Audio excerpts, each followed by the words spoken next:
Hi, my name's Anita Kilroy-Findlay. I'm the clinical lead for tissue viability for Leicestershire Partnership NHS Trust.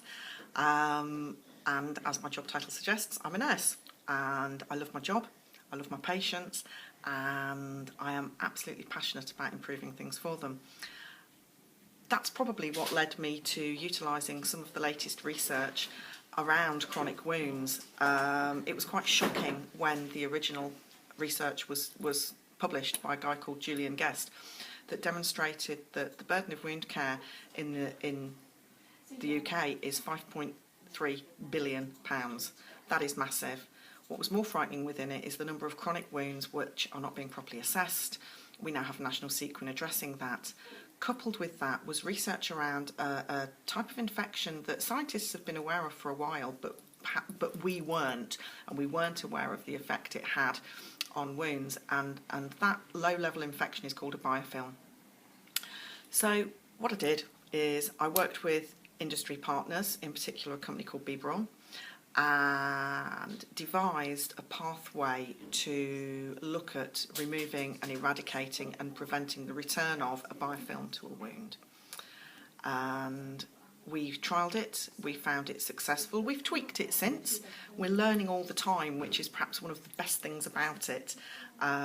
So whereas we started saying, oh, do this for 2 weeks, we now know that for some wounds that are perhaps what I would say more static and not moving, we need to do it for maybe 4 or 6 weeks.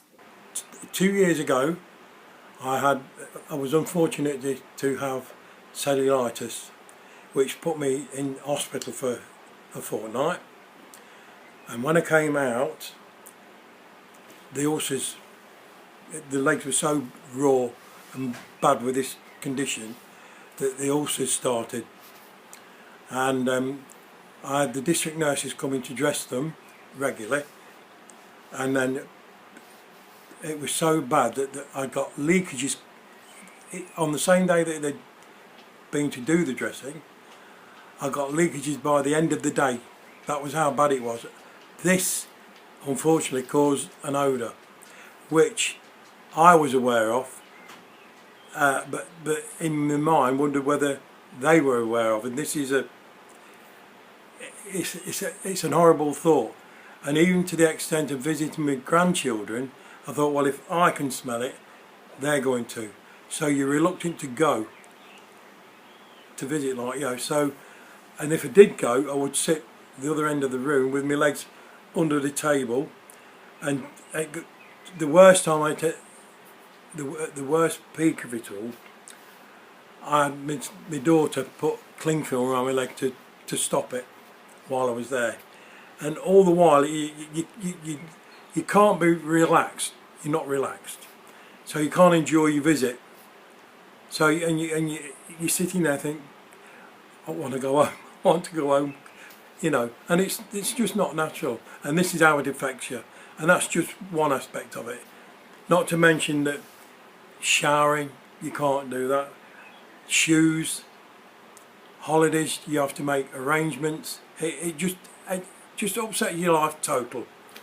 And if I could say out of 100%, the ulcer bit is 30%. The other 70% is how it affects you socially and in your mind. You know. Plus, there's one more I've not mentioned, and that's the pain. There's an awful lot of pain. Yeah. So. But things have improved. Definitely. What happened? The district nurse were coming to do the dressing.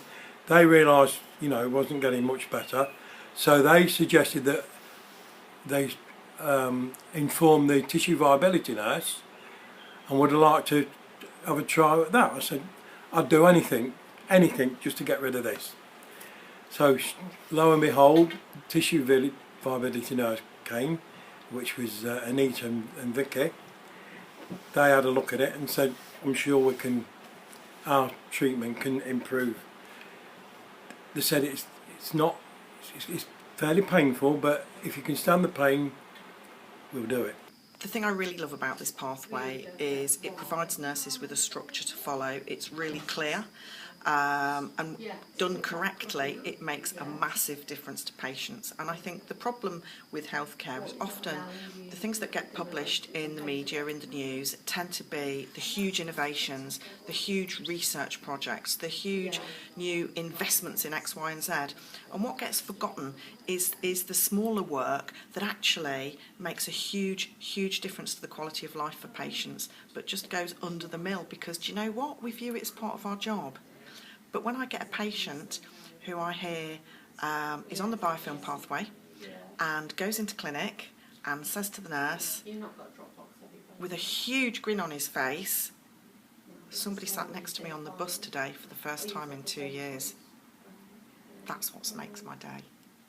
Because it seems ridiculous to us, but for somebody who's had a leaking, smelling leg ulcer with bandages and nobody will sit next to them, that's massive. It's a very painful procedure, yeah. Involve cleaning the wound. Their method of cleaning the wound. But their method works. And within September, within 3 months, my ulcers had cleared up. And you know, I say I can't thank them enough. And I'd advise anybody with ulcers to try this procedure, because I'm not saying it's not painful, it is, but it's worth the pain. With an ulcer you're going to get pain for a long, long while. This, you get pain for a short while, but it clears up, you know. And how's your quality of life now? 10 times better than it was before. Not quite 100%, because you've still got visits from the and the redressings, the fact that you can't wear the proper shoes, and still having to, like say, going on holiday, you have to book in advance to get your treatment sorted out while you're away. But that's all. But I can control that. That wouldn't worry me now. Excellent. Yeah. Anything else you'd like to add? Only just to say that I can't thank all the nurses and Vicky and Anita enough. There's not enough thanks in the world for what they're doing, and I advise anybody with an ulcer to give it a try. So the pathway itself, what does it actually involve? To start off with, you get anything from a 5, 10 or 15 minute soak with antimicrobial irrigation fluid. How long the soak is will depend on how static your wound has become. Once we've done the soak, we then move on to the really critical part of the pathway, which is using a soft debridement pad to literally rub round and round to break down that biofilm and start to remove it, because the little fibres will pull that infection up into it. And this is the bit that some patients will find uncomfortable, but should that be the case, then we look at how do we optimise your pain relief. And for some patients that's looking at their oral medication, and for other patients we've had a topical cream to use instead. That is done for a minimum of 3 times a week for 2 weeks. As I said, for some patients that is longer. We then use an antimicrobial gel that is applied directly to the wound. For some wounds that are leaking a lot of fluid, we will include an antimicrobial net. This draws and binds bacteria, so the combination of the two starts to address that infection that we've already got. We then put a secondary dressing on, which can be a foam or an absorbent pad, and depending on what your wound is, if it's a leg ulcer for example, we will then bandage it according to what compression you're able to have.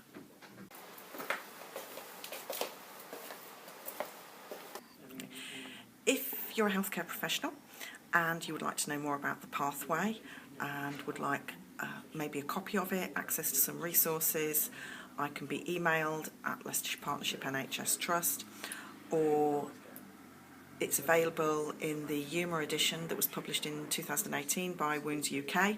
That is a resource that is available online or via your library and journal services.